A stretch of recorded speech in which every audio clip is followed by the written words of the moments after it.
Hello everyone, this is Rajarshi Palit, PGT Economics of JNB Birbhum. Today we are going to learn about liberalization and deregulation of industries under the third chapter, New Economic Policy. So let's carry on. The learning objectives of today's presentation. Number one, the learners will be able to define liberalization. The learners will be able to understand the mechanism through which liberalization policy was introduced in Indian economy. The learners will be able to analyze the impact of liberalization on Indian economy. And finally, the learners will be able to explain the reasons behind increase in the GDP of India in the post-reforms period. Now, under the new economic policy, you'll be able to recall that the policy had three major components. The first is liberalization, the second is privatization, and the third is globalization. So, the new economic policy had three major components. Number one, liberalization, number two, privatization, and number three is globalization. So, today we are going to learn about liberalization. We have often seen that the restrictions that are used to regulate economic activities in a country, they become major hindrances in its growth and development. That means the restrictions that are put in place to regulate the economic activities of a country, these restrictions only create problems for the economy in the later stages. So what happens is often relaxations are introduced to put an end to such restrictions and open up various sectors of the economy so that it keeps growing. That means to ensure the growth of the economy, these restrictions that are imposed have to be relaxed at some stage or the other. Some relaxations were introduced in Indian economy in the 80s. The relaxations that people felt were necessary so that the economy could grow. And the areas were industrial licensing, export and import policy, technology upgradation, foreign policy and foreign investment. So from this we can say that the decade of 80s was the time where the seeds of liberalization were sown in the Indian economy. So, to carry on, we can say that the reforms policy of 1991 were more comprehensive. It included reforms in industrial sector, foreign exchange markets, tax reforms, trade and investment, and this entire process came to be known as the new economic policy of 1991. That means all these reforms taken together came to be known as the new economic policy of 1991. Now let us see what is liberalization. Liberalization means the removal of government restrictions in areas of economic policies. That means the economic policies that are made, in those policies we need to make certain changes so that the policies become more liberal.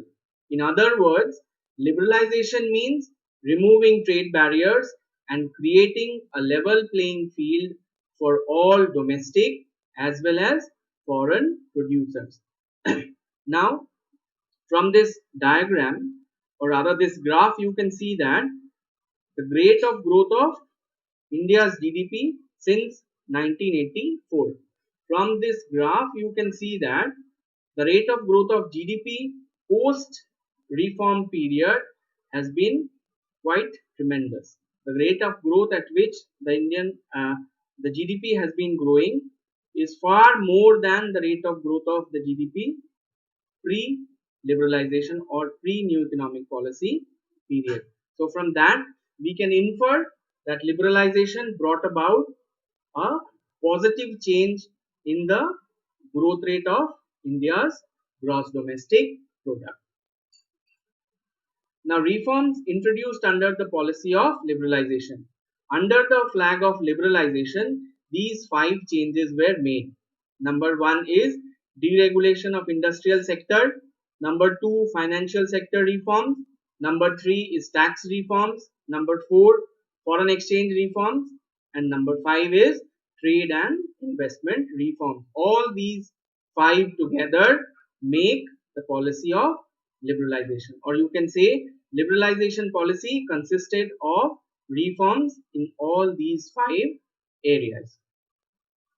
Now let us consider deregulation of industrial sector. Deregulation of industrial sector consisted of removal of industrial licensing, abolition of restrictions on private sector, de-reservation of small scale industries, relaxation in the determination of prices, and distribution of special or selected products. So let us discuss this one by one. The licensing policy was abolished. Products like alcohol, cigarettes, hazardous chemicals, industrial chemicals, electronics, aerospace, drugs, and pharmaceutical were the sectors where the private sector was allowed. Due to the abolition of the licensing policies, these areas were now open to the private sector. The multinational companies could also come in and participate. The sectors that were kept for the public sector units were defense equipment, atomic energy generation, and railway transport. So these were the areas that were still reserved for the public sector units. Goods produced by small scale industries were also de-reserved. The private sector was now allowed to function in the areas which were previously reserved for the small scale industries. And the major change that came was that because of the abolition of the licensing policy, because of the reforms that took place in the Indian economy, prices were no more administered. That means the prices were now fixed by the forces of demand and supply. Now to just recapitulate, what are the things that we have learned? Number 1 is liberalization means the removal of trade barriers in all forms. The seeds of liberalization in India were sown during the 80s.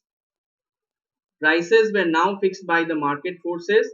That means because of the reforms, administered prices were done away with. Private sector was allowed to participate in economic activities.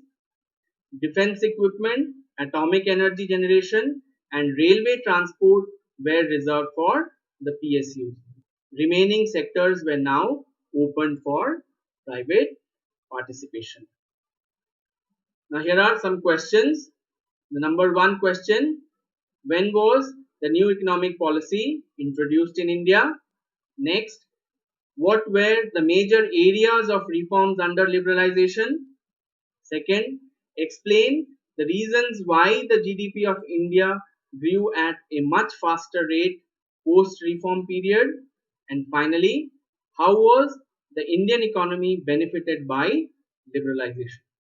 So I hope after going through this presentation, the idea of liberalization will be clear, and what were the changes that came up into the Indian economy because of this policy of liberalization will be clear. So liberalization is a policy where the restrictions that were there in the Indian economy, they were slowly removed from all the sectors, and the economy was now open for the private sector as well as for the foreign companies to come in and participate. So thanks to all of you for attending, and I wish this class was fruitful to you. Thanks all of you.